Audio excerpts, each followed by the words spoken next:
ആദ്യമായിട്ട് എന്തെങ്കിലും എക്സ്പീരിയൻസ് ചെയ്യാൻ പോകുമ്പോഴോ അല്ലെങ്കിൽ ചെയ്യാൻ പോകുമ്പോഴോ ഒക്കെ എപ്പോഴും ഒരു പ്രത്യേക എക്സൈറ്റ്മെൻ്റ് ആയിരിക്കും അല്ലേ.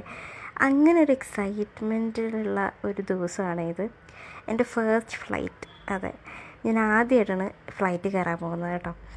ഞാൻ ഭയങ്കര എക്സൈറ്റഡ് ആയിരുന്നു. അറ്റ് ദ സെയിം ടൈം ഒരു ഒരു ടെൻഷനും കാര്യങ്ങളൊക്കെ ഉണ്ടായിരുന്നു. എല്ലാം പ്രോപ്പറായിട്ട് നടക്കുമോ എന്നൊക്കെ ഒരു എന്തോ ഒരു ആവശ്യമില്ലാത്തൊരു ആൻസൈറ്റിയും ഒക്കെ അന്ന് ഉണ്ടായിരുന്നേ.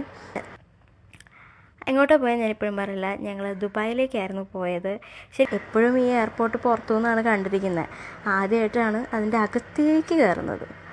നമ്മുടെ ലഗേജൊക്കെ ചെക്കിനൊക്കെ ചെയ്ത് കഴിഞ്ഞപ്പോഴത്തേക്കും തന്നെ നമുക്ക് വീൽ ചെയർ കിട്ടി കേട്ടോ. ഞാൻ ആദ്യം പറഞ്ഞു എനിക്ക് വീൽ ചെയറിൻ്റെ ആവശ്യമൊന്നുമില്ല, ഞാൻ നടന്നോളാം എന്നൊക്കെ പറഞ്ഞെങ്കിലും അത് കിട്ടിക്കഴിഞ്ഞപ്പോഴാണ് അതിൻ്റെ ഒരു ബ്ലെസ്സിങ് മനസ്സിലായത് കേട്ടോ. കാരണം കുറേ നടക്കാനുണ്ടായിരുന്നു, അതൊന്നാമത്തെ കാര്യം. പക്ഷേ എല്ലാം ചെടപടേന്നായിരുന്നു. കാരണം വീൽ ചെയറിലുള്ളവർക്ക് എപ്പോഴും ഒരു സ്പെഷ്യൽ കൺസിഡറേഷൻ ഉണ്ടാവുമല്ലോ എയർപോർട്ടിൽ. ഞാൻ ഏറ്റവും കൂടുതൽ എനിക്ക് സന്തോഷം തോന്നിയതും അതുപോലെ തന്നെ ഇവിടേക്ക് ഇങ്ങനെയും ഉണ്ടല്ലേ എന്ന് തോന്നിയതും എയർപോർട്ടിലെ വീൽ ചെയർ ഫെസിലിറ്റീസ് കണ്ടിട്ടാണ് കേട്ടോ.